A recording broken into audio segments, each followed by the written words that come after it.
just to say welcome to everyone who's taken the time this afternoon, morning, and evening to join us on the discussion about measurement, business schools, and rankings that aim to encourage and promote best for the world management education. I'm kindly hosted today in person by our partners here in Switzerland, the Business School Lausanne. And we have two of them joining us on the call. Thank you very much, Katrine and Carlo, for hosting us here today. And we're joined by a number of our partners and associates from around the globe, and also some of our close friends in the GRLI. And we're looking forward to a productive discussion. I'm going to hand over in a minute or so to Carlo, just to say a few words as well, as he's been core to helping develop this concept and this meeting with me today. So let me just maybe give a little bit of background on why we're doing this, and then I'll hand over to Carlo. First of all, for those of you that are not familiar, the GRLI, Globally Responsible Leadership Initiative, exists to develop and catalyze global responsibility in leadership and in practice. We see global responsibility as responsibility to the self, the other, and the whole. Me, we, all of us. And our work over the last number of years have been very much focused, of course, on management education as a key lever in developing responsible leadership and global responsibility. And a number of initiatives and projects that you will be familiar with find a spiritual home in the GRLI, if I can call it that. We were very much instrumental in developing the principles for responsible management education. We've pioneered learning methodologies that focuses on developing the whole person, and also was instrumental as a partnership in developing the 50+20 vision management education for the world, from which we took a cue in formulating today's meeting. I'm not going to say much more about the GRLI other than that we are very encouraged by having this conversation take place about influencing or perhaps creating alternative rankings, rating, or measurement systems for business schools. I'm going to hand over to Carlo to just say a few words from his side, and then I'll take over the facilitation of the process and give you a little bit more detail on how it's going to run. Thanks, John. Hi, everybody. I am here at the Business School Lausanne today, and joining this meeting, I would say more as an individual, very interested in this initiative that happens to work happily at Business School Lausanne. But I'm looking to contribute to this initiative as an educator in general, as an interested educator. And really with this strong tension inside that has to do with what is being measured today. It doesn't resonate with me, and it doesn't resonate with large number of educators and stakeholders around the world. And at the same time, there is a sense of inertia.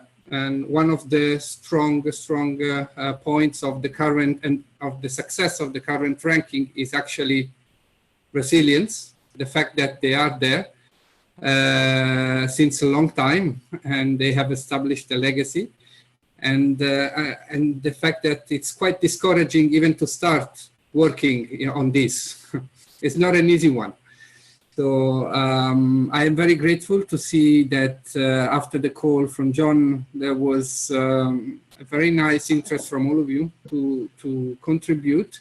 And what we're really trying to achieve today is some concrete work and ideas on next steps that can be taken to advance with perhaps prototyping some examples of a possible new ranking or a possibility to influence and change the current ranking, existing ranking.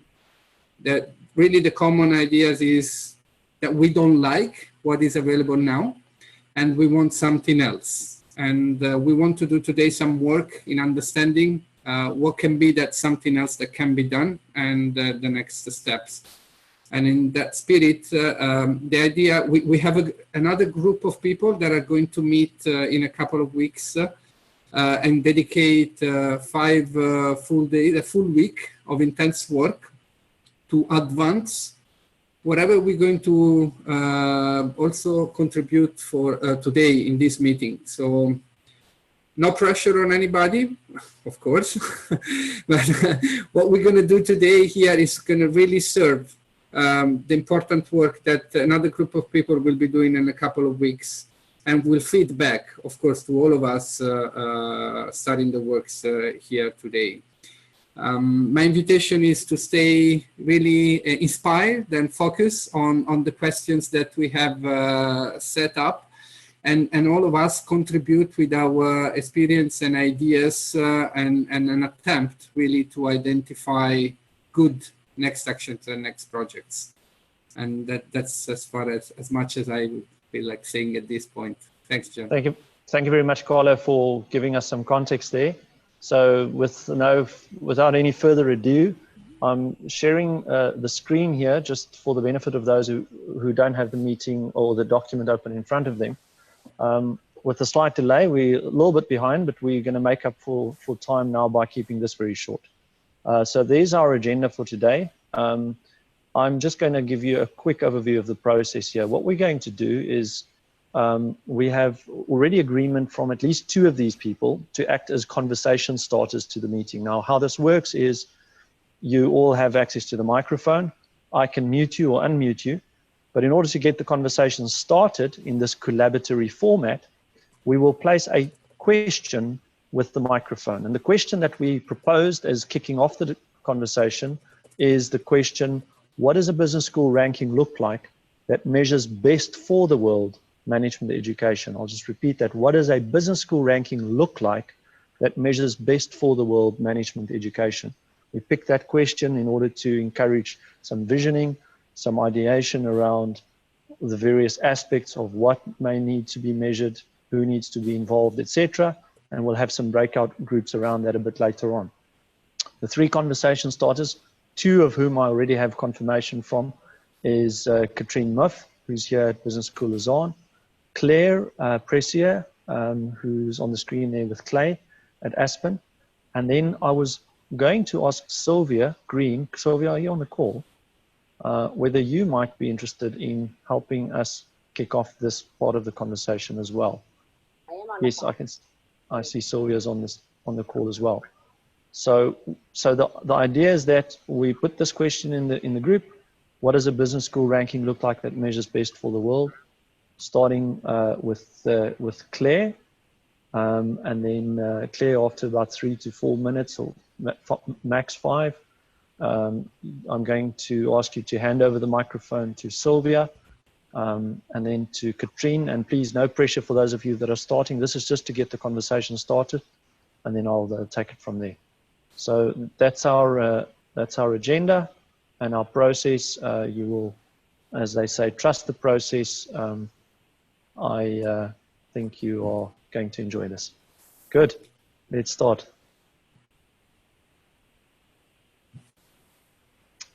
Okay. Yeah, Claire, are you ready? Okay, very good. And as you start, maybe you can just briefly say who you are and who you're affiliated to, and the same for the others. We're not going to do lengthy introductions. Of course. Good morning, everybody, or good afternoon. My name is Claire Preiser. I'm here with my colleague Clay. It's hovering in the background. And we're with the Aspen Institute Business and Society program. And we're just thrilled to be here with a great group, a global group. And John, thank you for bringing us together. I thought I'd start by thinking about this question. Well, to think about this question, I thought I'd start by thinking back on our experience with Beyond Gray Pinstripes. So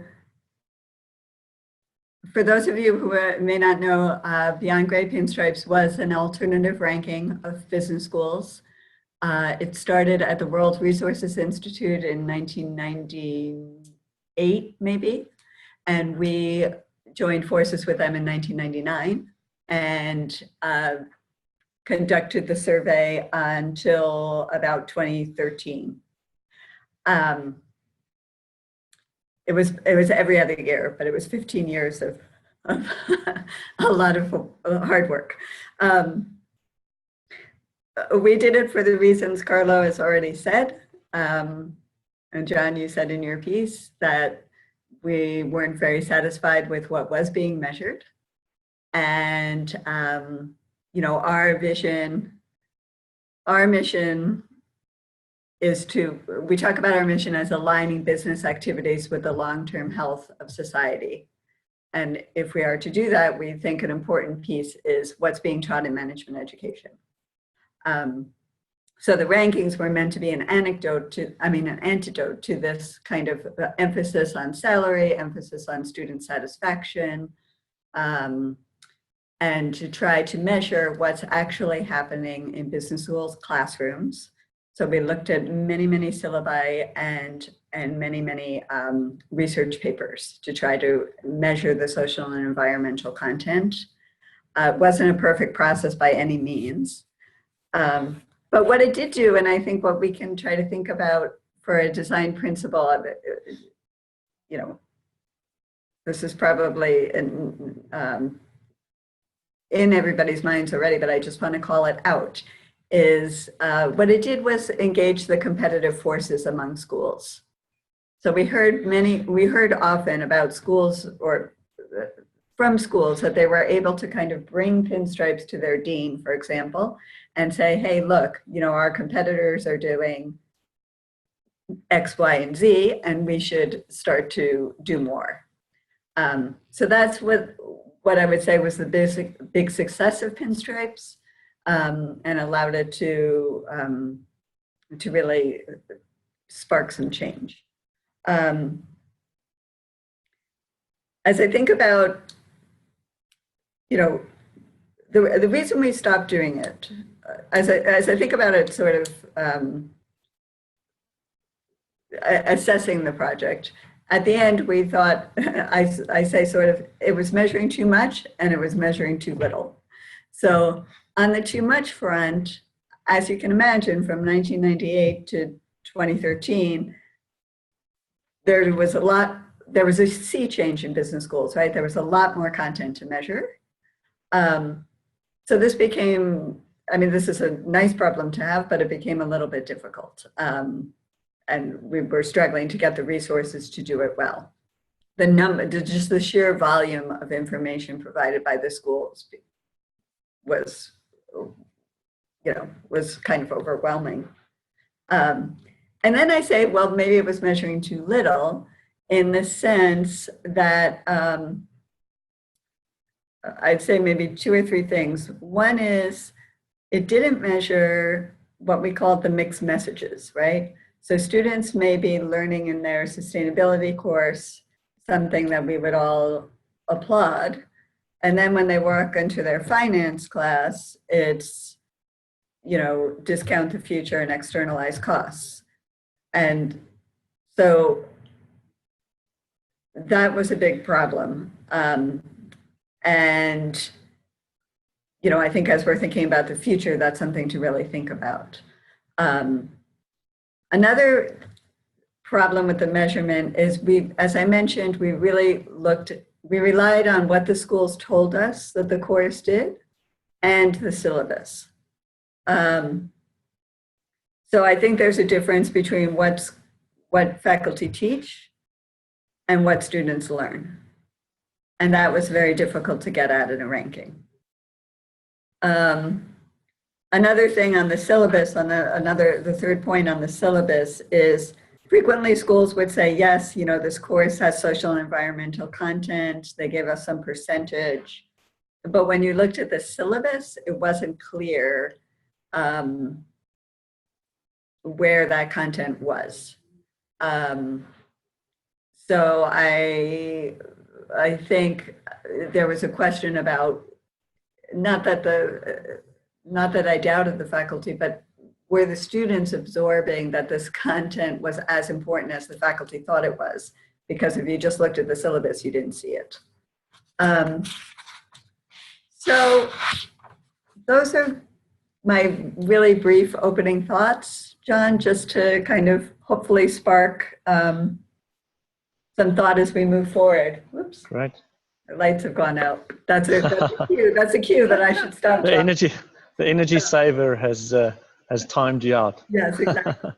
Thank you. Thank you for opening that. And just as a reminder, and maybe just something about the process for those of you that are new to this. So we're going to try and keep for the opening 30 to 45 minutes, we're going to try and keep to this question of envisaging of what does a ranking or a measurement look like when it measures best for the world management education. And so in your opening remarks, you've already alluded to or hinted to at what it might contain. So keeping with that question, I'm passing the mic now to Sylvia. Sylvia, if you can unmute yourself and maybe add some thoughts from your end. Can you hear me? Yes, we can. Go ahead. Excellent. Sorry, I don't have a picture up there, but I'm here. I'm in Winston-Salem University in North Carolina, in the United States. And thank you for letting me join you. And Claire, that was very insightful. Thank you. As we started to think about this, and we look at a lot of rankings for our undergraduate and graduate programs, and then basic university rankings, I agree. I don't believe there is one ranking that's very holistic that really measures outcomes. A lot of what our rankings that we see measure or try to measure are inputs. One, peer perceptions of the school, and then also the students that are coming in. They do measure in a lot of cases people getting jobs, but they don't take the next step and look at how those people are actually affecting society. And so if you really think about, at least the mission of our school, and I think the mission of a lot of business schools, is how do you teach students curriculum that are market relevant? How do you prepare them holistically? And then how do you measure what impact they're having actually on society down the road? And I don't know that there's a lot of rankings and or information out there where they actually track a lot of that. So I think if you really start to think about, best for the world, you really need to see what those students are doing, after they graduate 5, 10 years down the road, coming from those institutions as a possibility. The other thing in academic leadership, also, if you look at research and take a deeper dive into it and really look at research that's positively impacting the practice of business and not just research for research's sake. So maybe there is a sub-segment of that where we can really look at how relevant that research is and what it's really doing for society. Those are just a couple top line thoughts. We also, just so everybody knows, we do not have a full-time MBA program currently. We suspended that. We do have an MBA program, but it's the part-time in the evening for our working professionals. So I know a lot of rankings are keyed on MBA programs specifically, and that we're looking at something that's more of an overall business school ranking that takes into account all the different programs that schools have, not just keying on that one program. So those are some key thoughts. I'm really interested in hearing about what everybody else has to say about that. Great, thank you very much, Sylvia. And so with that, one more point on process. Just again, I'm trying to do two things at once here, which is also promote the collaboratory methodology. So what we're going to do now is we're going to hand the mic to Katrine for a third reflection. And then both Claire and Sylvia, you will have access to the mic again to respond to what Claire said, or maybe something which Sylvia said sparked an idea with you, Claire. So we're going to contain the conversation within that group for a few minutes. But first, the next step then is our third conversation starter, Katrine. Thank you. Hi, everybody. Can you hear me? Yeah. Right. So much appreciate what Claire was sharing, and also Sylvie, what you said. Thank you. Maybe in order to add a third perspective, I'm part of the group that is going to spend 5 days in the south of France trying to put together a prototype of what an alternative new ranking could be. And the question I'm most busy with is indeed has to do with things that Claire and Sylvie have already covered, but I'd like to kind of reshape again, is to say, if indeed we want to measure, I mean, what our objective would be for an alternative new ranking is to be a key lever of change for business education landscape. And we'll have a discussion track on whether or not actually a new ranking is the best idea, or whether we shouldn't just change existing rankings. And we're not trying to say one or the other at this point. At this point, we're focused on saying, even if we go to an FT ranking, let's show up with a prototype of what then an alternative would need to look like. And let's then later on figure out what is the best way to make a change. But as we are looking at this prototype, and I so look forward to this discussion today, is I'm really wondering what we can learn from more recent alternative ways that consumers rank services that may or may not be also applicable in business schools. I'm thinking of Uber, I'm thinking of Airbnb, I'm thinking of TripAdvisor, and so forth. And I'm wondering, kind of the big questions in my head are, so what would we need to measure so that it matters? And I think indeed that difference between input and output is significant.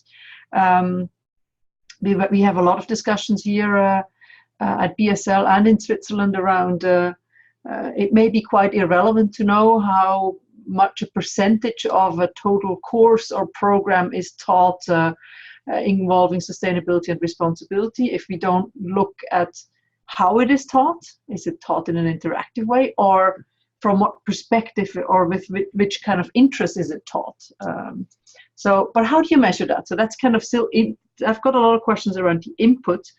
And then if we would measure outputs, how can we get around this this deadly loop that we're currently in, where every school invites their alumni to say as good things as possible about their school, so that the ranking looks as great as possible. So we cannot actually measure the output by using alumni information, because the alumni have an inherent interest in making their school look good. So how do we do that? And I'm really look forward to any kind of, off the wall, crazy, insightful ideas that you may have. And I'm so pleased that Aspen is on this call, because you've done such a great initiative. Eventually you ran against the wall by being just overwhelmed with what you had to do, and step back, which I think is such a daring decision to make as well. I mean, so much would love to have your insights into, if you would do it again, how would you do it differently, right? So I really look forward to this. We are very much used to kind of approach this with a prototyping mentality, not trying to try it entirely right, but trying to kind of get a safe enough to try first prototype out. And we do have some endorsement from relevant larger stakeholders that are willing to play with us in that way. We've been talking to the World Business Council, WWF, Oxfam, Transparency International, some media outlets, to kind of see like, who has what kind of appetite to substantiate, if this prototype would end up in an independent new ranking, it needs to be carried by whom, which is also a good question.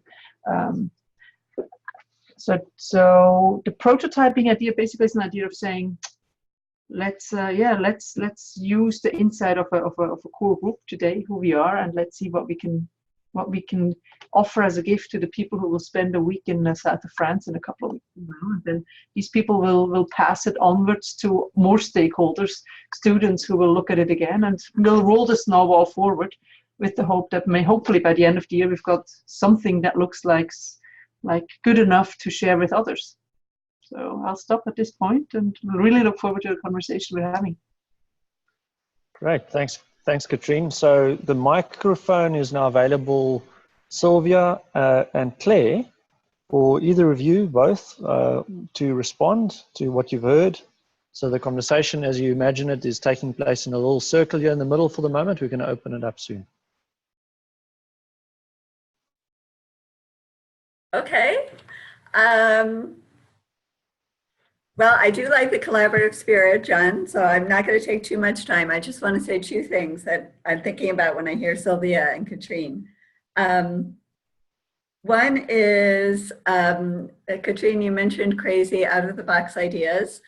I was impressed a few years ago. I don't know exactly when this happened, maybe 4 or 5 years ago. There was a study done. Maybe some of you saw it. It was to identify the most entrepreneurial business school. Okay, and what they did was they looked through LinkedIn. They looked at everyone who had identified, I think it was the graduate level, Sylvia, but I'm not sure. Everyone who had identified themselves as an alumni of the business school, and then everyone who had entrepreneur in their title. Now, we can argue with the methodology, but Haas in Berkeley came out #1, then it went down from there. We could argue with the methodology, but I just love the idea of using something that's sort of publicly available, that, Katrine, to your point is, or Sylvia, you said this too, sorry, to measure what students are actually doing in the world. In this case, it was about entrepreneurship. But as a thought experiment, I'd love to hear people's ideas about, well, how could we do that in our world? What would we be looking at? How do we know students are acting in a way that we think is best for the world? So that's one thing I wanted to throw out. The other thing at the risk of talking too much about our work, I just want to say that we also ran in the early 2000s some work on student attitudes, and we tried to measure what the effect of business schools were on how students thought about their role in the world. And that research, it's incredible. We would love to update that research, and it keeps coming up. We're always stunned by, I don't know, some of you may know, there's a book coming out next week that's very critical of Harvard Business School. And in the, there's been 2 book reviews written about it, and both of them, they mention our research, because apparently the author mentions our research. Now, this research is old, and the finding that's always cited is that, students enter business schools thinking like customers, and they exit thinking like profit maximizers. I just throw it out there as, Katrine, you said the group in the south of France may be thinking, our rankings really the right way to go, and do you influence an existing, or do you create your own? But on the question of are rankings really the way to go, I think it's interesting to think about, what if you didn't measure, what if you didn't try to rank, but you really did this kind of attitudinal research among students or maybe faculty? So stop there, and I'm really eager to hear everybody else's thoughts. An opportunity, Sylvia, if there was anything you wanted to add, just in reflection to what the other 2 have said. Sure, a couple things. One, I really like the idea of really looking at consumer products and service rankings. And I mean, those folks do it all the time. And so if you start to look at what are some best practices and what are some things they're measuring, a lot of it is coming from the inside users of that product, obviously, but there's also outside influencers, people that are also interacting with that product that might not be a core user, that can ask questions and get feedback. So there might be something in that where it's not just all coming from internal. I think the idea of looking at LinkedIn was interesting. And again, kind of broadening our minds and how we access data and look for things. I think if we only look to the inside though, and don't look at outside, whether it's employers or whether it's peers, in some cases, other faculty members, I think we might be missing part of it. So that's just something to think about.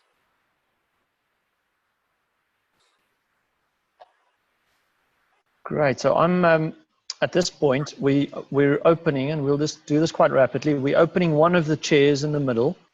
So I'm going to ask Claire, Sylvia, and Katrine just to stick around. Don't go anywhere.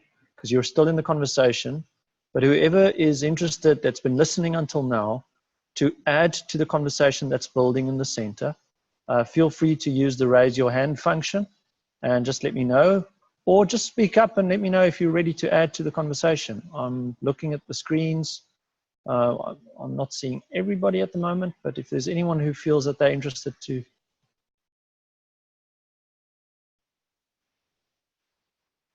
Okay, don't be shy.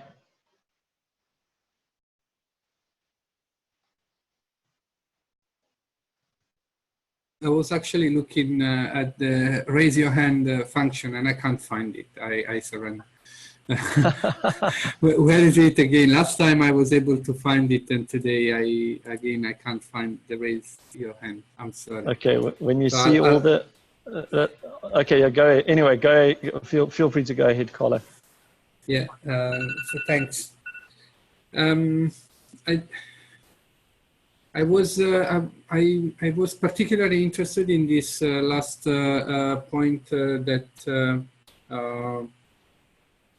I think Sylvia was mentioning on direct users of the ranking, and because I was trying to create some clarity in my head earlier on today, and say, okay, who is really using actively this ranking and for what purpose? And I think my clarity went as far as understanding prospective students use the ranking to make decisions on which school to join. And perhaps faculty and researcher use the ranking to decide whether to be affiliated with an institution or not, to do research for that institution or not, to go and teach for that institution or not. And then I kind of almost ran out of idea, which made me think, okay, is that it? Is that the consumer of the ranking are these basically 2 or 3? And if so, why are so?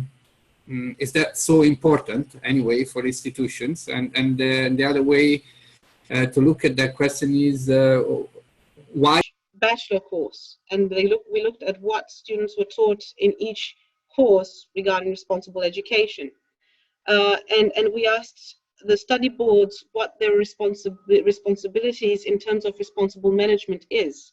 And what we actually wanted to find is not if they had a CSR course or if they had a sustainability course, but even if they had an accounting or statistics course, what was it in that course that was considered responsible or was actually good for their responsibilities after they graduated? So in terms of, let's say we're looking at how many graduates we have from a business school that could then later work in sustainability or CSR or things like that. I think it would also be interesting if we had all the looked at what all the students, the graduates, are working on, and if they have a responsibility or sustainability focus in their own work. Yeah, I think I'm all over the place because I have so many things that I've kind of thought of when everyone was talking. So I'm sorry if I'm not making any sense. But yeah, I think those were my points. And also Claire, I know that Kai Hockerts, the academic director from Prime here at CBS, is also working on student attitudes, a longitudinal study on CBS students from bachelor first year to bachelor third year. So if you would like to connect with him on that, I'd be happy to put you in contact. That would be great, Lavinia. Thank you. Perfect. Perfect. I will do that. That was all for me. Sorry if I took too much time.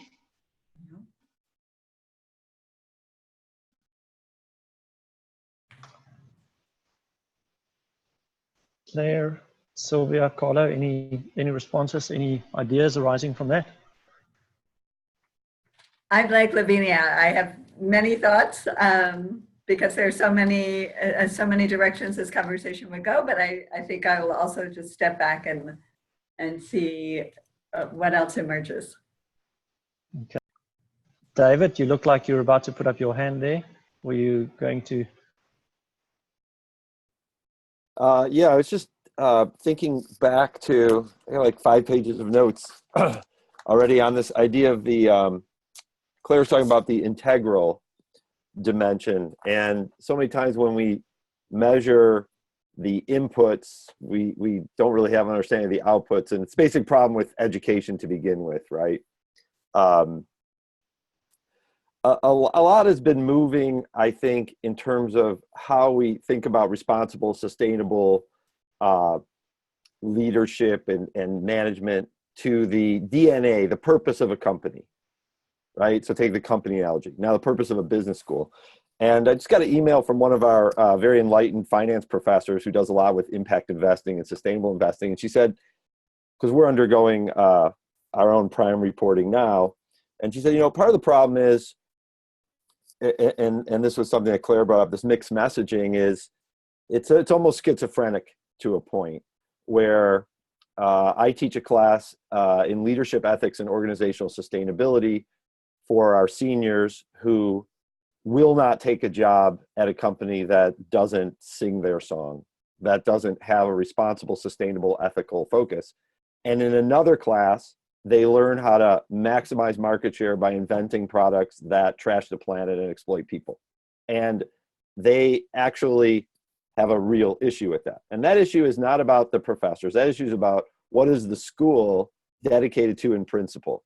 And how does that permeate through the school through professor hiring, performance evaluation, advancement evaluation. So one of the learnings I could share here is we're at a Jesuit school, St. Joseph's University, Hobbs School of Business in Philadelphia, Pennsylvania, America.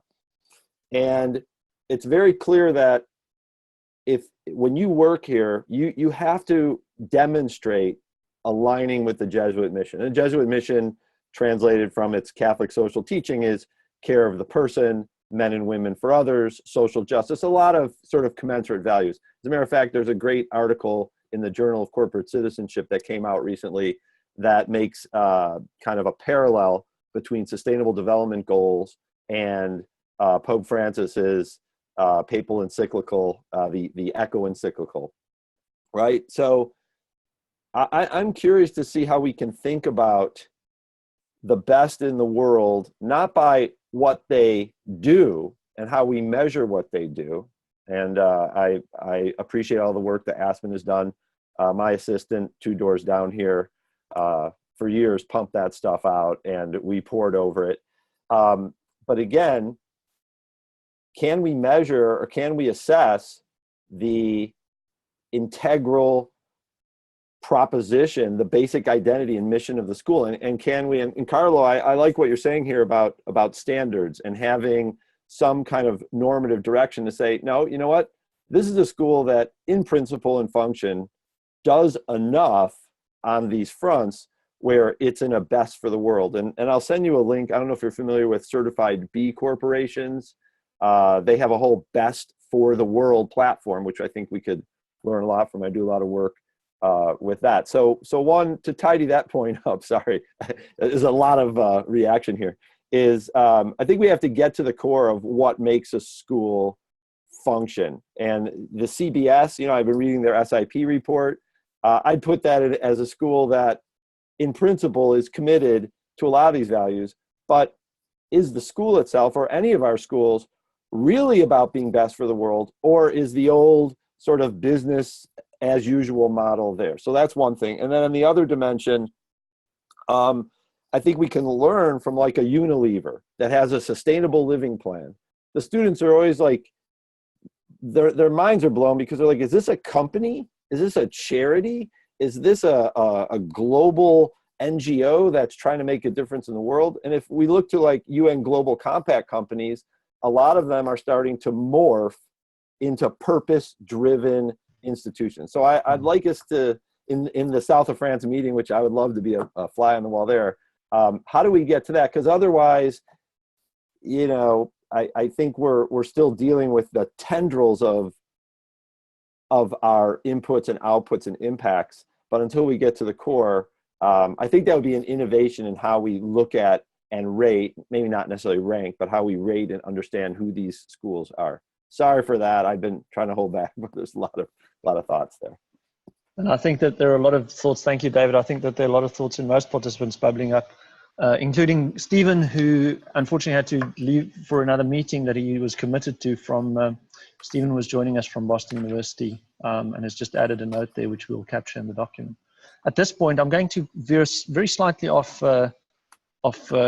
script, because I think what I'm sensing is that there seems to be energy for a number of specific discussions to emerge.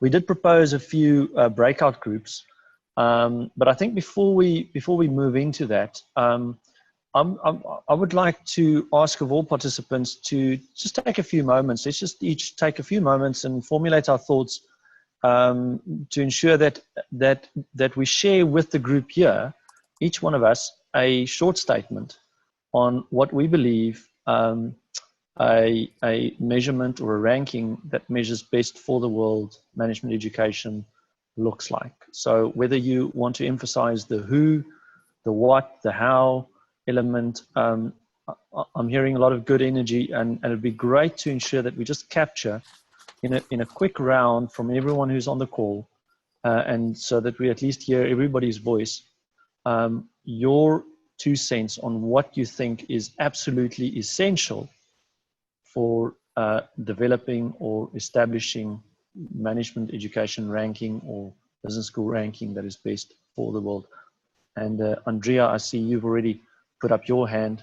I'm assuming that you are ready to kick us off. You just hang on. There we go. You were on mute.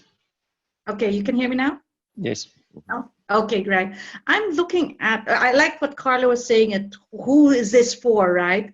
So I'm looking at measuring outcomes more than the inputs, right?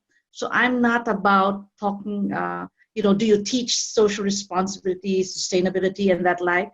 So I'm looking at the end, when we do have our graduates, what do they actually contribute to society? So the measurement comes after, so much after. So it's not saying how many of our students get into companies that become sustainability officers and the like, right? So maybe 5 years down the line, what have they actually done in corporations that have helped society or in the world in general? So that's what I'm looking at. That's it. Thank you. Great. Thanks, Andrea. And of course, Andrea's joining us from Asian Institute of Management in the Philippines. Thank you very much for joining us today. We were the first ASSB accredited in Asia. Yeah, and we were in the pins and stripes and things like that. So that's why there's an interest here. And we're struggling with the ranking, so, Thanks. Thank you very much. Yeah. Thank you very much, Andrea. So I've just made a note there. Measurement comes afterwards. Output and impact is more important than the input. So what are the results that they achieve? Thank you very much. Who's ready to follow on from Andrea? David. Yeah, Andrea, I have a, you hear me? Okay. Yeah, we can hear you. Coupling your idea here of outputs and who's using this and what it's for, I was thinking of maybe this idea, and Katrine, you were like something out of the box, right? Oh, did she just leave there? Okay. I said her name and then she disappeared off the screen. Oh no, there you are. What if we thought about the business school having a 360-degree employment review, right? And sophisticated employment reviews take various stakeholders into mind and look at performance. So you would have, and really sophisticated ones will look at what clients say, what direct reports say, what peers say, what upper management says, and then they'll look at a variety of sort of hard outputs. And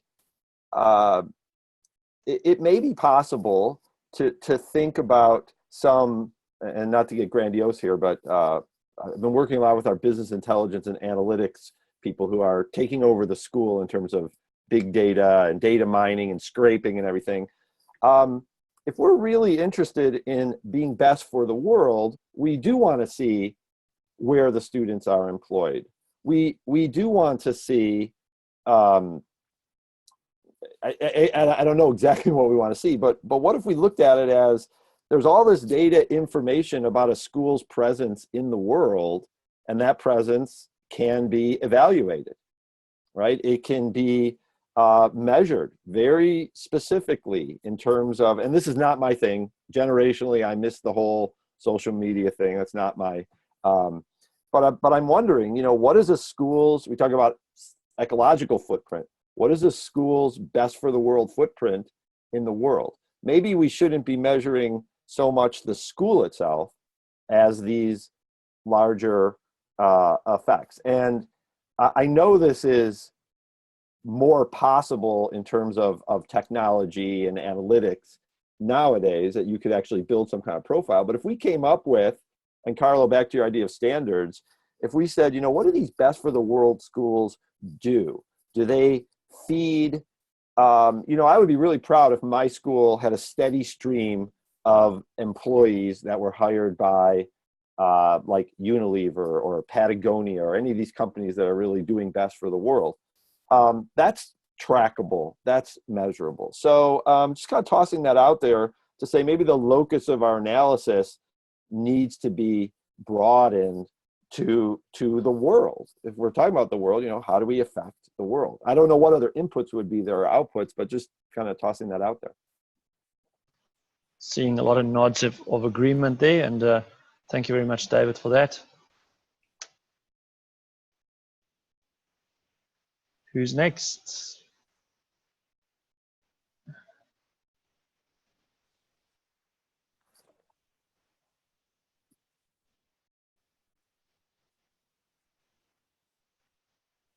Okay, Katrina's run off. Claire, yeah, Carlo, there you go. Oops. Yes. Thanks very much, everybody. Yes. I need to say that because it's always very inspiring to hear where the conversation takes you. I captured one thing while you were talking, both David and Andrea, and it was with understanding the business school do different things. They plant seeds for the future, but they are also very much involved in the present. And maybe it's, I started to think about the difference of that. So plant seeds for the future it really has to do with the teaching and learning with the hope that in the future alumni will go out and impact the world. And this will only be measured years to come, how impactful. And we are very tempted to measure the input, as we were saying before. What do we teach today? But we have no idea if that really will result into a great future. So that kind of, I call it, yeah, putting the seeds. How good are you in putting the seeds? That could be a good thing to measure, but certainly you want to really see the beautiful flower coming out or not. So if you actually go and measure the beautiful flower later on, which are the alumni and how they are impacting the world, here is much more complex because, I mean, the business school, how much is really credit or discredit of a business school in the way an alumni is impacting the world 5-10 years later on? And we know that alumni, when they go out from school, very often they go into corporates, and you give them 6 months and they're full corporate soldiers. That's what they are. Because, and that could be a good or bad thing, depending on the corporate where they've gone, right? So measuring the alumni part raised a lot of complexity on my head. I see how necessary it is if you want to look at impact, but at the same time, very complex to link who an alumni is to what the business school did 5 years before, maybe, or 3 to 5 years before. And at the same time, what is that we can also, in fact, measure on the present? What does a business school do today with the students in the house, with the alumni in the future, with the different stakeholders? What's the impact that is produced next week and in 2 weeks or next month by a business school? What are the activities that a business school does today beyond teaching and learning that are impacting the world. That could be an interesting, because business schools don't seem to be very concerned about what they do. They seem to be very concerned in ticking the box of teaching and learning and getting the money for that. And then if once the alumni will go out in the world, God bless them, it's not my fault in the worst case. Or I take all the credits if they are great. But can we actually start thinking of engagement in the present and how to measure that engagement in the present? That could be an interesting area. Then now I can just keep thinking about that. Thanks, Carlo. I'm going to give Andrea, I know, Katrine, you need to run. Thank you very much for your time. Did you want to add something? I know Andrea's battery is also running out. So Katrine, you go first and then Andrea. Okay, just really briefly, I thanks David for the crazy idea. I loved it, and I was just thinking, my thoughts was going very divergent from Carlo, of thinking, if we could judge businesses of, you know, like let's say those businesses who actually do good for the world or not, and we judge who is working in good and bad businesses, and do something equally simplistic as the example that was shared in the beginning about using the entrepreneur word in LinkedIn. I wonder to what degree we can use some big data mining to come up with some interesting insights. Not as the complete story, but as some reality check of where business students actually end up. It's kind of, it probably is more a reflection of what the business school did 10 or 15 years ago rather than what it is doing now. So in a way, you're kind of still carrying your old capital with you, but that's kind of probably part of the truth as well. It's like cleaning up asbestos. Something like that. So I just wanted to add that. But I'm sorry I have to leave. I really apologize. I look forward to more of this, and I know that Carlo and John are taking notes, so more later. And I find it difficult to leave here, but I've got another Sky waiting, so apologies. Thanks, Katrine. Thank you very much. Thanks. Yeah, John. Andrea, John. About Carlo's comment on the activities. Like, for example, in my institute, we have our students go on walkabouts where they go actually to impoverished parts of the city, and they have to come back to class that next week and come out with a product or a service that will address that issue, right? So I think those are the kinds of input you're saying you want to measure, right? So what is the school doing that transforms the students? And in that way, yes, that is more valid than let's saying, you know, what's in your what are being taught in the subjects, right? I mean, the lectures and things like that. So these actual activities, yes, I think that should be part of that measurement. And of course, as David was mentioning, that vision mission, because we've actually rebranded our whole, we're looking at a business not as usual.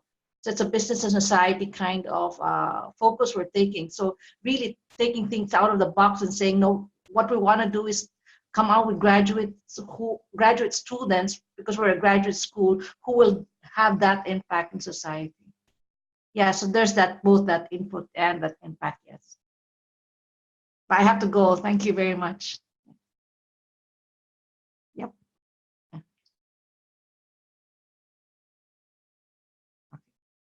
That's it. Thank you.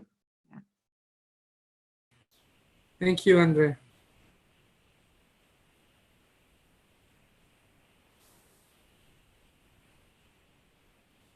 Hello, I think I'm unmuted now. Yeah. John, you're muted as well. sorry, Lavinia, there you go. Yeah, sorry about that. Yeah, sorry, I just wanted to, because Andrea kind of jogged my memory now that that she mentioned all the other activities that the Institute is doing. I just wanted to say that, and David, you said that you read the SIB report and then you pointed at CBS, and the fact is that, yeah, we also, I mean, it would be great to have a ranking where we can also include the fact that, you know, the first day of every bachelor student at CBS is called Responsibility Day.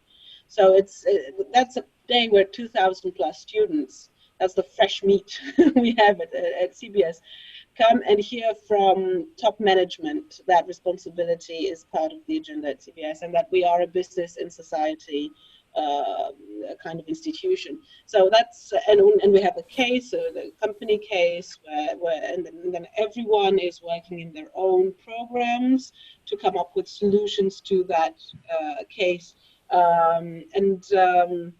It's quite a big effort, and it's quite a big effort both in terms of time planning and financial effort. So now let's talk about raising this also to the master's level. Now I'm in the project where we would like to have a sort of a hackathon for students at master level to think about their responsibility once they graduate, what they're taught in responsible management. So things like that. And what we often sometimes hear from students when we have focus groups with them is that, you know, sometimes this sustainability push can have the reverse effect in their courses. So to say, they have students saying, "Oh, you know, we heard about Porter's Porter's shared value like every time now, and it's enough already." So it's more like it was mentioned in the beginning: what is taught, but how it is taught, and also the extra things that happen aside from teaching and aside from research. We have student groups, student initiatives at CBS. We have OICOS students, we have Net Impact at MBA, and students come in there. CBS students also is part of CBS of Responsibility Days, and that's a student organization. So maybe look also at the student organizations who are actually impacting graduates and what the way they appreciate the world and their impact after graduating.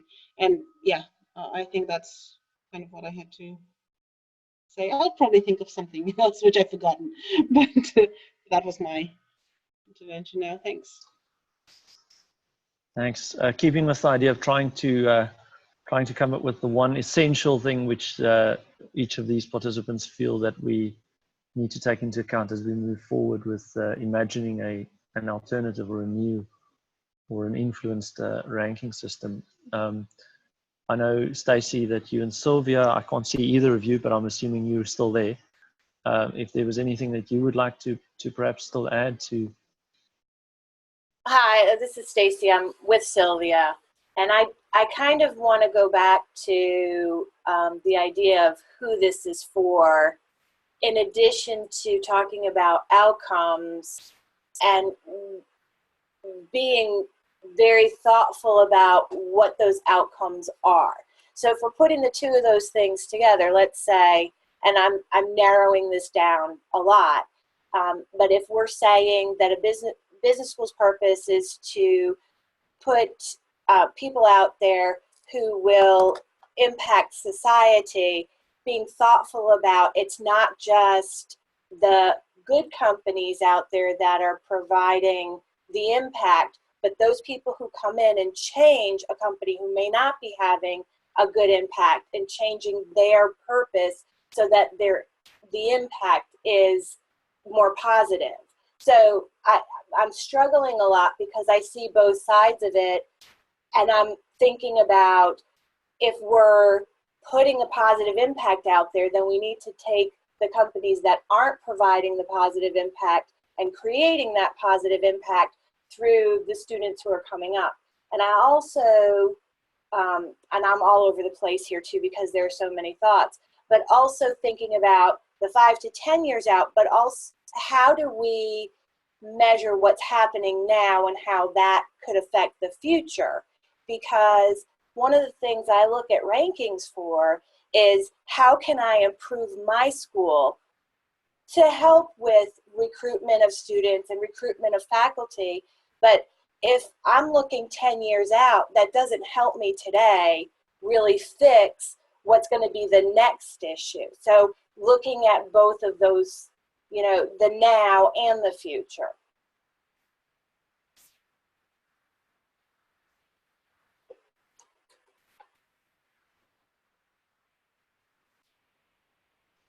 Thanks, Stacey. We haven't heard much in the last few minutes from yourself, Claire and Clay. Is there anything else that you wanted to add in terms of essentials that you believe we should consider? Okay, thanks, John. And we're going to join that group of people who has to jump off the phone in about 5 minutes. But gosh, this is so rich. And, I love the idea of, Carlo, you said and Stacy, you were just talking about it, the now and the future, and how do you measure maybe a little bit of both, right? Stacy, I completely agree with you about, how do you measure good impact in the world? Because if somebody is at, Exxon, they may be doing something very innovative to get the firm to think differently about climate change. So that's very, very difficult.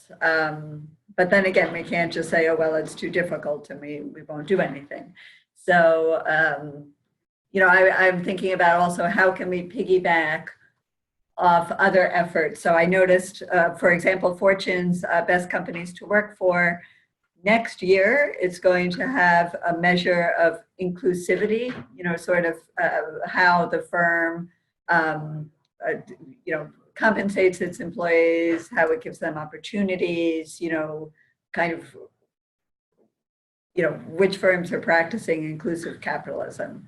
So for example, I don't know how they're going to do that, but you could measure, well, how many students are going into those kinds of firms, or the firms on that list. But I am myself torn because it's not, that's by no means a perfect measure, but I really like the idea of this impact. How do we get at that? I think the only piece I would just second what Lavina had mentioned about student organizations, and I think specifically net impact. I know is a group that Claire and I talk about frequently and are trying to figure out new ways to be able to collaborate with them. But I think just net impact specifically, their ability on a campus by campus basis, at least in the United States primarily, to have a really good pulse on what's being done or not being done, and trying to figure out how do we run with that information or make it more actionable, at least to complement this conversation. I just think that organization specifically has a very good pulse, more so than a lot of other ones that we've looked at. I think the other thing that comes to mind, I know we've talked about it a little bit, is the rise in experiential learning courses. And we, in our awards program last year, the Faculty Pioneer Awards, which was on Society's Grand Challenges, that was a huge, light bulb that went off. There were more and more courses using experiential learning or course projects to look at subjects in this space as a tool to not only expose students to it, to give them some practice in that space before they go on. I'm not sure where the connection is there, but I know as a graduate from a sustainability-based MBA program, those courses and those projects specifically really served as inspiration. And so trying to figure out how do we quantify that or figure out where the success is of interest to me. Yeah, Andrea mentioned the word transformation, and I thought that's a great thing to think about. What are 5 schools do? What are 5 things your school is doing to transform students? And I think all these experiential learning experiences would be high on that list. So thank you all. I'm sorry we have to hop, but we look forward to hearing the conclusion. Great. Thank you very much, Claire and Clay, for joining us, and we've captured some great input and thoughts from your side. Okay, thank you. Bye-bye. Thank you. Cheers. So it appears that we have, I don't think we're going to have enough people to do any breakout groups, and we're coming up to an hour and a half nearly. I guess, and I'm also looking here, Carlo, at you via the lens. I mean, from what I've seen and from what I've captured to date in terms of today's discussion, there seems to be more than sufficient energy and interest in imagining an alternative ranking. I don't think we're quite there in terms of prototyping something yet, but we certainly have a number of ideas that we need to consider as we start prototyping. So I would like to invite any perspectives or input from people who think that they have an idea or a suggestion as to how and where we ought to start prototyping something.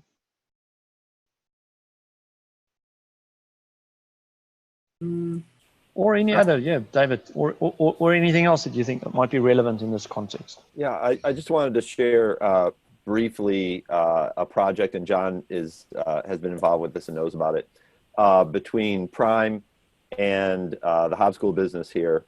We've been working on, this is part of my sabbatical project, a prototype, while we're talking about prototypes, to assess business school performance in the Prime world on the Sustainable Development Goals and the 2030 goal of having the world be so good that it's best. that's essentially time. And I'm recalling back to Stacy's comment and some of the other comments about now and the future. And one of the things we're finding in trying to basically measure alignment and support of Sustainable Development Goals in business schools is it's very tricky, because the Sustainable Development Goals are basically for countries, but then they're also for companies, and the UN Global Compact companies are really doing a great job in assessing and publishing their performance. So one of the prototypes we're working with now is to see a small subgroup pilot study of 11, maybe 14 schools in the Prime world, reporting data and looking at how they are contributing to the 17 Sustainable Development Goals in particular. So hopefully that project will evolve to the point where we can have some look at a specific set of standards. And Carlo, I'm going back to your standards idea, that, you know, there's the targets, the goals, the overall plan for 2030. So business schools, you know, difficult to do to measure, but they should be directly contributing to that. And my prediction is someday in the next few years, we'll see a mission statement of a business school flip to be Plan 2030 and Sustainable Development Goals driven. And I think that's the way that Prime is going. And I think at the global, the gathering in New York, the 10-year anniversary, we're going to see a real commitment to that. So any ideas related to anything that comes up, Carlo, at the meeting about Sustainable Development Goals, I'm all interested in networking, because it's a very sort of nascent process.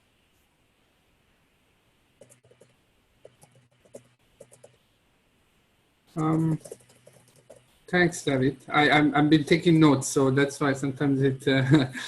I am taking some notes also, and I'm trying to, in a final note that I'm putting in the document there, I'm trying to simplify what I'm hearing, and I just made a simple sentence that says, a good business school produces, column. So what should a good business school produce? Present, future, all them mix. And I say, number one, responsible graduates. So how do we measure that? If we think of a ranking, can we measure if they are producing responsible graduates or not? It's a whole conversation. Second thing, what else can a business school produce? Is that it? I'm thinking great transformative events for all stakeholders. So do you do Collaboratory? Do you do conferences? Do you do events in your school today constantly that make you, as a business school, a good citizen of the world? Are you, as a business school, a good citizen of the world yourself? So beyond teaching and learning, do you organize transformative events yourself? Number three, initiatives to advance solutions for SDGs. What do you do as a business school? Exactly what you were saying, David, what type of activities can we measure that? Can we measure the activities that you do in service to the SDGs? And then I'm keeping thinking in that way. Executive education, I would say. So why responsible executive education? Do you actually go out and change companies? Do you help them transforming in the right way? Can we measure that? Do you do that? Do you do responsible executive education? I'm trying to go in that thinking from the output, all the activities that a good business school should do. And if we list down all the activities that a good business school should do, then we can start thinking, starting the conversation to say, okay, how can we measure if the school is doing enough or not of those activities? Which is again, this little bit of this idea, there should be some normative statement here. What could be those, I'm now listed 4, what could be those 5 or 6 or 7 things that a good business school should do, must do to be a good business school? And then how can we measure them? It would be interesting if you could help me as well, thinking in that way. What should a good business school do? Beyond creating responsible graduates, we understand, and that's a whole complex thing. And what else? Question mark. Well, if I can come in there, Carlo, because I mean, you know, so developing responsible leaders as opposed to training managers, right? That would be the first role described in 50+20. So the other 2, which we're not touching on then, is enabling business to serve the common good. So in other words, becoming partners to businesses in lifelong learning, in becoming for good businesses. I'm calling that responsible executive education. I'm using different terminology. Yeah, great. Right? And then the third one, which I think is even more difficult, which is leading and the conversation on transforming our economic systems, providing thought and action leadership on creating inclusive economies. So I think if anything, the three roles described in the 50+20 vision gives a strong guideline in that regard. Just coming back to something which David said and which you also shared earlier. Thanks, David, for steering us also towards that. I think, and this is around PRME and the SDGs. You know, I think the PRME provides a very specific, has a very specific role and mandate in creating awareness globally around responsible management education and the 6 principles. And I think the SDGs has given not only the Global Compact, but also many of the other UN bodies a very strong voice, and I think it's been a great success in creating awareness around it. I do, however, have some question marks around to what extent we should be simply fusing the SDGs into the SIPs. And the reason I'm saying that is, if you look at the world of integrated reporting and the standards set by IIRC and GRI and others, there's this notion of materiality, and we can't assume that the 24 SDGs, that the 17 SDGs are necessarily the material issues for business schools locally or globally. I mean, it obviously needs to map back to those. But I do, and this is probably for a separate conversation, but I do think there's perhaps a more in-depth discussion that needs to be held within the context of the various structures and governance within the PRME around to what extent the SIP needs to simply report on achieving the SDGs. Because I think it's good for awareness, but then again, I think we may also lose some of the intended impact of reporting on the 6 principles, and not only reporting on them, but actually showing some results. But I think that's probably a separate discussion. Yeah, that's very germane to the discussions of how to weave that matrix between the 17 goals and the prime principles. So yeah, I want to pick that up with you, John. That's very good. Let's do that. Anyway, sorry, Carlo, for just hijacking that for a second. So Lavinia has just shared here with us the research that WEF had recently done. If only we'd stop talking to our peers. Thank you very much. So I think we're slowly running out of steam here, but that's not for lack of interest. I think that's just for a function of the amount of input that we've already received. And I'm very encouraged by the turnout that we've had.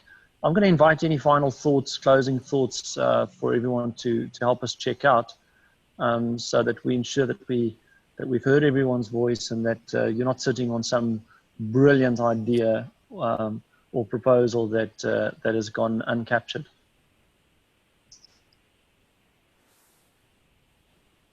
David's asking, how do we keep this dialogue going? Well, not right. Yeah, not right now. Just I feel like I have so many kindred spirits in this that keeping this conversation. Are you coming to our AGM in Cleveland, David? That's the same time as this. Unfortunately, same time as this other Susila symposium in Boston. Okay. And I have a panel there, so that really did not work out. But I'll see you at least in New York for the global forum, and you'll be at the. Carla will be there. Carla, many of our partners will be there. I personally won't be there. Arnold Smith will be representing GRLI more formally, but a number of our partners will be representing. Oh, that's great.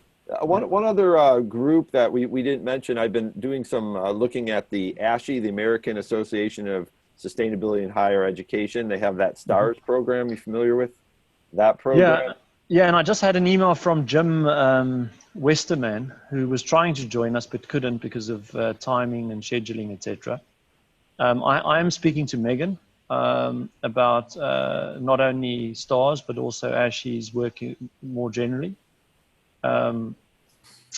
If you have any particular connections there, feel free to send them our way. But I noticed that Jim Westerman was trying to join us, but he couldn't, unfortunately. Oh, great. So we'll keep him in the loop.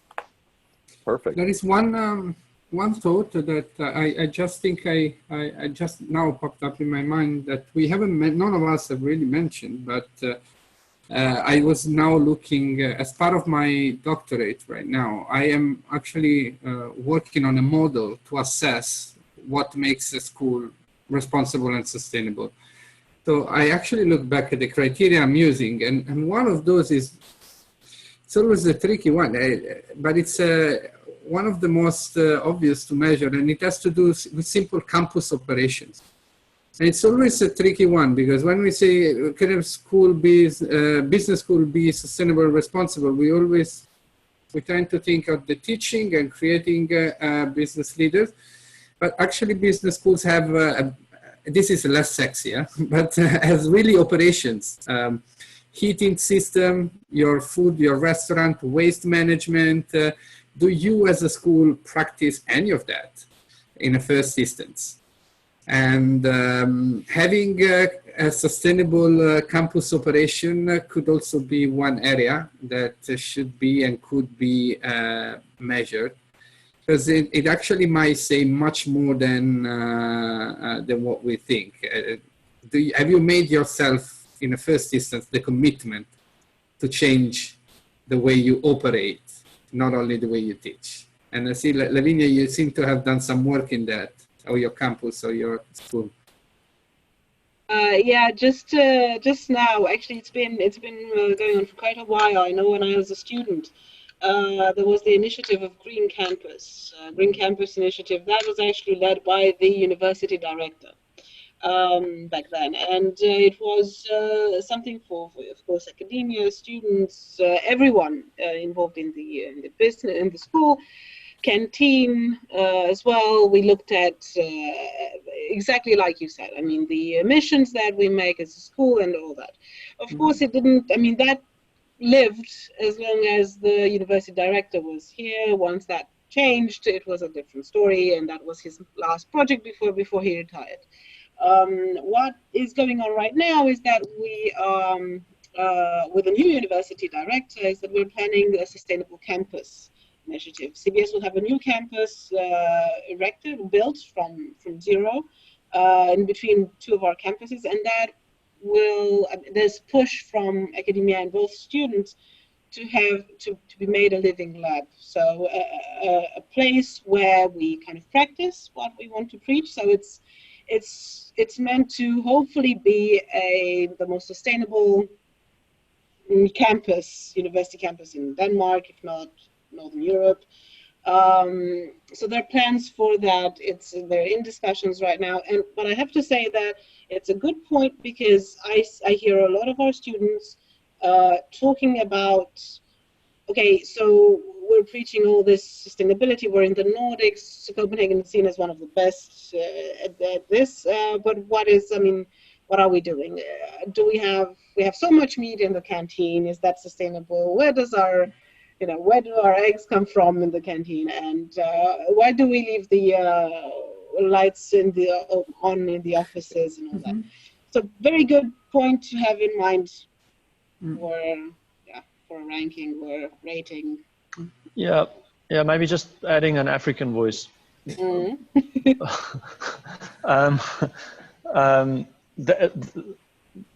Speaking from experience in terms of what's happening in campuses, not only in South Africa, but other parts of the continent as well. Campus sustainability, very much a nice to have, to be very, very frank. When you don't have facilities, then whether they're green or not is quite frankly not really relevant. But having said that, I personally also believe that it is important, and I've just shared a link there with a number of at least the notable campus sustainability tools that are being used globally. We're in discussion with EAUC on forming a global alliance that brings together networks of networks. And one of the things that drives that idea of bringing together a network of networks focused on sustainability in education, and we're already speaking to IAU and ISHE, the Nordic Sustainability Campus Networks, ISCN, etc., is exactly this: is having standardized tools and methods for ensuring campus sustainability. So do have a look at that list there.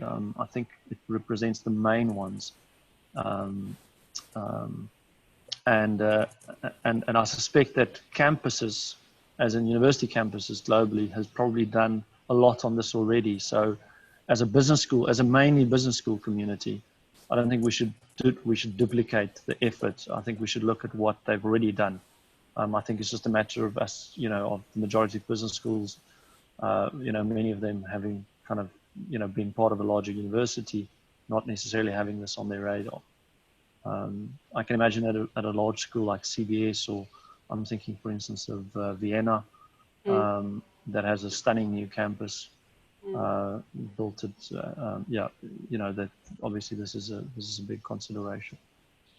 But like you said, I think in countries such as South Africa and other parts of the African continent, having the facilities would be considered the responsible thing to do. Even pushing for that would be the thing to have, the responsible thing to have, right? Having the facilities in place, not actually be them green or whatever, but providing the facilities. Well, I think access to facilities would be, because ownership is a different. Access to those facilities, but I think. Also, sorry, if there is a business school, and we're talking now business education, there are some facilities and there are choices that have been made within the limitation that you have. Some schools can make choices in a very large framework, and some schools can make very limited choices. And I think we're looking at, there is possibly, but it's a very valid point. We can't use really a normative framework in this, but we can look at decision-making processes, which lead me also to another important point that we haven't talked about, which is governance.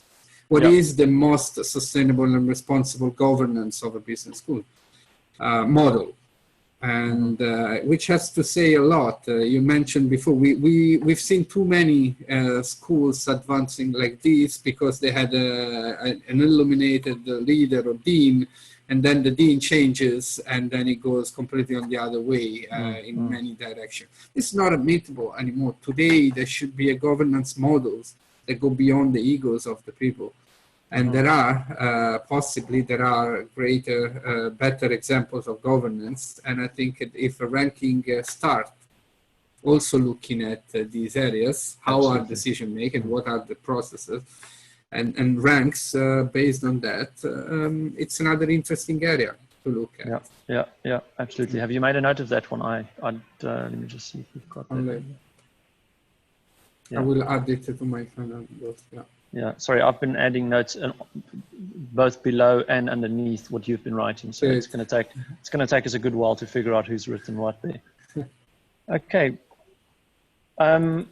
Anything else? I know, Leo, you've been listening in from the office in Joburg. Thank you very much. Then if you have anything that you would like to, then if you have anything you'd like to add as a final point or closing comments from your side. If I just look at my mini notes that I've made on paper, there's a lovely flow to what you've been discussing.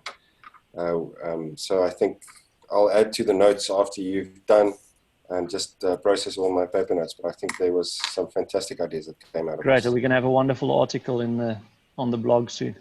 Absolutely. Awesome. Thanks, Leo. Anything else, Stacey, Sylvia, from your end? No, I think we're good. I've really enjoyed this discussion. I think if we can have more of it, I think we can really figure something out. But there's a lot to be said for really looking into what we're doing now and looking into the future and really doing something that can make an impact on business education and recognition of stewards of the profession of business. Cool. Great. Thank you very much. Carla, do you want to wrap up with next steps just so that we have an idea of where it's going? Yes, I was a little bit overwhelmed also by the notes and links that David has been sending, and I'm all over the place. Yes, I've been trying to read, and thanks everybody for great contribution. This is exponential learning, I must say. Indeed. So thank you so much. So I feel like saying a big thank you, John, for putting this together, from being able to attract great minds who think very much alike in this case, and getting this conversation started. I feel the notes we've written are reconfirming some of the initial thought. I must say I came into this meeting with all of us, most probably, some pre-work done, either through experience or some thinking, and I've seen many of the initial thoughts reconfirmed, which is a great outcome. And I've seen some great new angles that deserve a lot of attention. Now, what we will do with this, we will make some order with the notes, try to simplify them in a way, and bring them to the meeting that will happen in Nice in 2 weeks' time. I am myself going there with Catherine has been, to bring some clarity, Catherine has been the organizer of that. And of course, with the limited capacity in terms of resources to invite, she was able to bring in the endorsers, as we said before, the WWF, Oxfam, Transparency International, either with a physical presence or with, they will Skype in at some point, or they are signing endorsement letter. And then there's a few other individuals participating, including Jonas from PRME, as many of you have mentioned, we mentioned PRME, and some other educators. We don't have a structured approach to the week. We are really going into there with a blank canvas. That was the idea, and really try to be inspired by Côte d'Azur, the French Riviera, and try to, but then very quickly we realized we better actually gather some great thinking ahead. I think there's so much we can, and that was the idea of John, of organizing this vCollab again. Thank you so much. And I will really, what I will do, I will take these notes and use them to brief the group in Nice on all these initial ideas. And then I don't know yet what the form of the output will be. We know we have some pressure on us because the endorsers greatly are endorsing us, expecting us to produce some outcome. And the idea is to come up with a prototype. So there was no real expectation today to come up with a prototype. I think today was an exploration of great ideas and experiences. I think what I would actually love to hear from each of you is what would you regard as a, maybe that could be a good checkout, either as a must do or a must don't for the works in Nice that I can note down, and how do you want to be involved further after Nice? Maybe those two thoughts would be really helpful. As sort of a final must do, must don't for us in Nice, and how would you like to stay involved after Nice? How do you want us to report back to you? Does that make sense? Great. And I'll keep notes. Yeah. Maybe David, we can start this in the order we have in Zoom. Sort of. You need to unmute. Sorry, David. No do's or don'ts. I would really appreciate, if it's not too much trouble, having a follow-up collaboratory call, and maybe with some of the folks in Nice, to keep the discussion going, and also to enroll some, you know, pilot people, some champions, a group that can kind of move this along. And we're trying to do some very innovative things at our own school, so we're very open to trying new prototypes as well. So that would be very helpful to stay engaged. Yeah. Thank you. I'm not in it. That's a great idea, actually, to kind of see if maybe, if I got that right, it's kind of, if we can think of, instead of the whole huge project ranking, there might be smaller initiatives that we could start piloting in different groups, places. Yeah, pilot groups in different and form that. Great. I'll say just a couple things. One, I would love to get a report back after the meeting also, this Sylvia, and keep this dialogue going, or anybody else that wants to join. And the other thing, I think we're going that direction, but the must do is to really keep this more holistic on overall business school and not take it down to a particular program. Because I think it loses a lot when we just narrow it down to be an MBA program or a particular program. And to Great. the whole school. Thanks.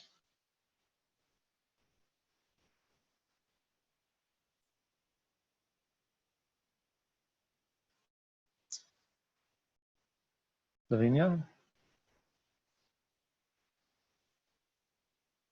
Hello.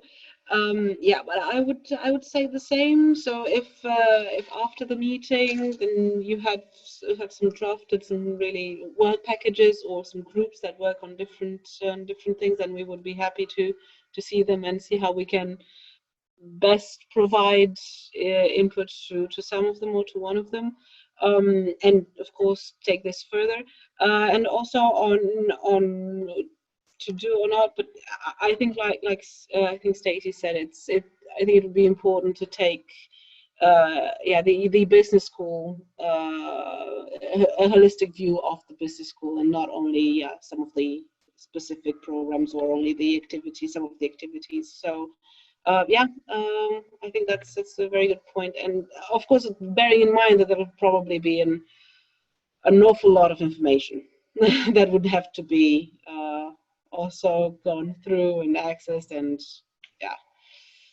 checked. So I don't know how that would work. But yeah, that's my point. Thank you, and thank you to everyone. Thank you. Thank you very much, everyone. Thanks, John. Bye. Thank you. Cheers.